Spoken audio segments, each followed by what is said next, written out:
Pendant longtemps, j'ai toujours attendu que ce soit parfait avant que je puisse créer quelque chose ou du moins commencer à le partager. Et c'est vrai que pour le coup, j'ai un peu cette personnalité-là de toujours chercher la petite bête pour que tout soit parfait.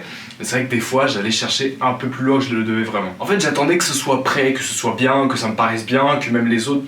Moi, je suis quelqu'un, par exemple, je n'ai pas peur d'aller demander à quelqu'un « Qu'est-ce que tu penses de ça ?» Et en fait, je le faisais avec tous mes amis, et même encore aujourd'hui, en fait. Pour que tout soit prêt, et que quand moi je suis prêt, et ben je puisse y aller à fond. Et en fait, au fur et à mesure du temps aussi, à moi refléter sur ce que je faisais, je me suis rendu compte que c'était pas de la rigueur. En fait, c'est une sorte de façon à jamais vraiment avoir à dire quelque chose. Bon, tu l'auras compris, mais dans cette vidéo, je vais te parler de la perfection et de comment moi j'ai réussi à contourner ça pour que peut-être tu puisses l'appliquer à tes créations, à ton entreprise, à ton personal branding ou simplement aux autres choses que tu as envie de partager de façon générale. Alors sans plus tarder, je mets mes lunettes et on peut commencer tout de suite. Alors déjà, il faut se rendre compte que le perfectionniste, ça a une bonne réputation. En fait, on le présente comme une forme d'exigence de qualité, le signe en fait que tu prends ce que tu fais vraiment au sérieux. Et j'avoue qu'en surface, c'est exactement à ça que ça ressemble. Ça veut dire que c'est quelqu'un qui va retravailler, qui va améliorer, qui va publier uniquement quand c'est vraiment prêt. Mais une chose dont moi je me suis rendu compte au fur et à mesure, une chose que j'ai découvert par rapport à mes créations en particulier, c'est que cette quête du perfectionnisme, en fait, elle relevait pas du tout de moi à chercher vraiment de faire de la qualité ou d'avoir quelque chose de vraiment prêt, mais ça relevait plutôt de la peur. Et c'est justement là d'où vient ce premier mécanisme, est-ce que la perfection, elle protège vraiment? En réalité, quand t'attends que tout soit absolument parfait, tu te protèges contre une chose en particulier. Et c'est pas vraiment le risque que ce soit mauvais ou un petit peu moins bon que tu l'attendais, mais c'est le fait d'être vu et d'être perçu par les autres. Et quand je dis vu, c'est vraiment vu. Ça veut dire que n'importe qui le voit, que ce soit ta famille, tes amis, les inconnus. Ça veut dire que tu peux être jugé, tu peux être adoré, tu peux être détesté, tu peux recevoir des applaudissements comme des critiques, enfin vraiment t'es vu et c'est comme si t'étais à nu devant tout le monde. Ça c'est généralement sur cet aspect-là qu'on essaie de se protéger un peu. Et pour le coup, quand quelque chose n'est pas partagé, que t'as une création que tu partages pas encore, ça reste parfait dans un endroit, dans ta tête. Ça veut dire que cette création-là, elle peut avoir le plus gros potentiel du monde, ça peut être objectivement une des meilleures choses que t'as pu faire de toute ta vie, peut-être la chose qu'il faut que tu partages en particulier. Ça peut ne décevoir absolument personne, ça peut littéralement plaire aux personnes que t'as envie de toucher, ça peut aussi te plaire à toi, ça peut vraiment faire que des miracles, mais pour le coup, ça reste uniquement comme ça, dans ta tête. Et le problème avec ça, c'est que forcément dans la vraie vie, rien ne sera complètement parfait. Il y aura peut-être un de ces paramètres-là qui va être coché, tandis que les autres ne le seront pas. Et pour le coup, ça c'est le risque que tu prends quand tu commences à créer et surtout à partager. Parce que partager, c'est accepter que la chose, elle devienne réelle. Ça veut dire qu'elle peut être imparfaite, limitée, interprétable. Et pour presque tout le monde, c'est cette perte de contrôle-là qui est tellement inconfortable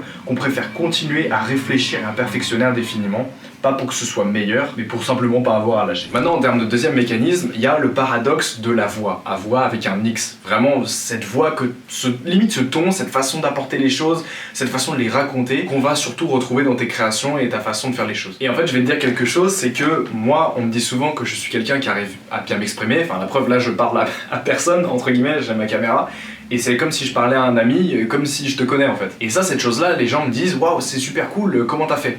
Et en fait, je dis que cette voix-là, cette façon de raconter les choses, ce ton même que je pourrais utiliser, c'est pas un truc qui se trouve en perfectionnant. C'est pas moi je décide, ok, je vais utiliser cette tonalité et plutôt cette façon de faire les choses. Enfin, pas du tout. Ça arrive naturellement, mais ça se fait en disant, en pratiquant, en faisant. Enfin, je veux dire, aujourd'hui, tu demandes à un petit enfant de te faire une dictée ou de faire un discours devant 15 000 personnes. Il va peut-être soit pleurer, soit forcément, vu qu'il est petit, il sait peut-être même pas parler. Ça demande des années d'expérience pour pouvoir réussir à faire ce genre de choses-là. C'est pour ça que attendre la perfection, c'est pas possible. C'est pas possible. Imagine cet enfant, à 4 ans, il n'apprend pas à parler parce qu'il attend que ce soit le moment parfait. C'est une sorte d'hyperbole un peu poussée, mais tu comprends ce que je veux dire. C'est seulement en faisant, en allant à l'école, en apprenant, en discutant avec les autres personnes dans la rue, en parlant avec ses copains, que ce petit, il va pouvoir apprendre à parler et qu'il va trouver sa voix, sa façon de raconter les choses. Et c'est exactement la même chose avec toi, que ce soit pour ton entreprise, tes projets, ton personal branding ou simplement les choses que tu crées et que tu as envie de partager. Maintenant, je sais que depuis le début, je parle du fait d'être prêt. Mais concrètement, prêt, qu'est-ce que ça veut dire? En fait, il y a une question que je me pose souvent quand il y a des gens qui disent « Bon, j'attends d'être prêt, j'attends d'être prêt, j'attends d'être prêt » et que je me suis aussi beaucoup posé à moi.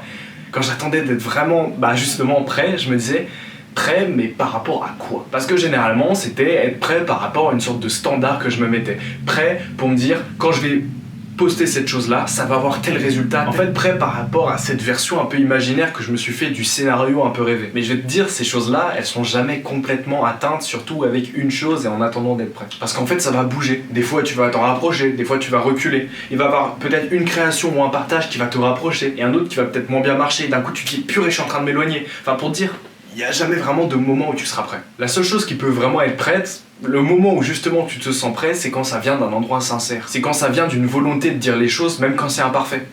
Même quand tu sais pas vraiment quoi dire. Ça vient dans cette envie de partager une histoire, que ce soit à travers tes projets, à travers ton entreprise, à travers toutes les choses que tu as envie de raconter. En fait, tout simplement, ça vient de ton histoire à toi. Et ça, pour le coup, c'est toujours prêt à être partagé. Parce que les gens, ils cherchent pas la perfection. Ils cherchent quelqu'un qui est vraiment là dans ce qu'il crée. On a abordé énormément de choses par rapport à la perfection, alors je vais juste les résumer rapidement, comme ça tu pourras prendre 2-3 petites notes. Moi, je sais qu'avant de créer quoi que ce soit, j'avais toujours besoin que ce soit parfait, et même encore certaines fois aujourd'hui, je me rends compte que des fois, je planifie plein de choses, alors qu'en fait, j'en ai pas besoin.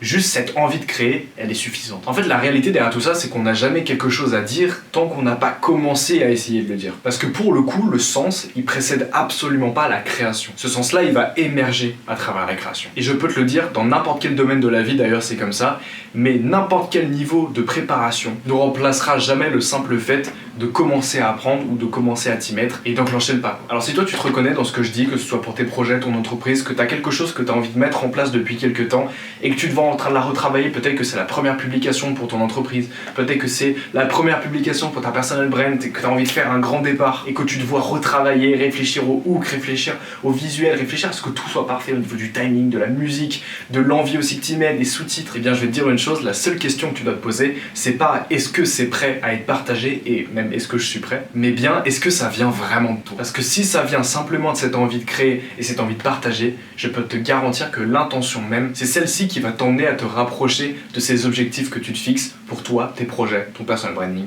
de façon générale. Et si quand tu te demandes est-ce que ça vient vraiment de moi, la réponse est oui, et bien alors je peux te le dire, tu as tout gagné. Alors maintenant je sais que c'est plus facile à dire qu'à faire et que ça prend du temps et surtout du courage pour commencer. C'est pour ça que moi je sais qu'au début, j'étais pas tout seul pour le faire. J'ai eu plein de gens qui ont pu me conseiller, qui ont pu un peu me montrer les petites lignes à respecter parce que forcément, bon, le but c'est pas non plus de balancer un peu comme ça en espérant que ça peut marcher, mais aussi de se dire bon voilà, j'ai mis tous mes efforts et surtout j'ai respecté 2-3 petits codes, j'ai essayé de partager quelque chose de véritable. Alors si toi aussi un peu comme moi avant, tu cherches une sorte de petit guide qui pourrait au moins te dire si tu pars dans la bonne direction ou pas et surtout qui t'aide à vraiment déterminer l'histoire que tu veux partager pour toi, ton projet, ton entreprise ou alors ton personal branding, alors je t'invite à faire un tour sur le premier lien dans la description, c'est pour réserver un appel de 45 minutes à 1 heure avec moi. Et je précise, cet appel il est complètement sans frais, c'est vraiment un truc que je t'offre simplement pour qu'on puisse poser les yeux sur ton projet, voir ce que tu as déjà mis en place, voir peut-être les choses que tu as déjà pu partager ou créer, encore une fois pour ton projet, ton entreprise, etc. etc. Et de voir s'il y a des choses qu'on peut améliorer, s'il y a des choses qu'on peut rendre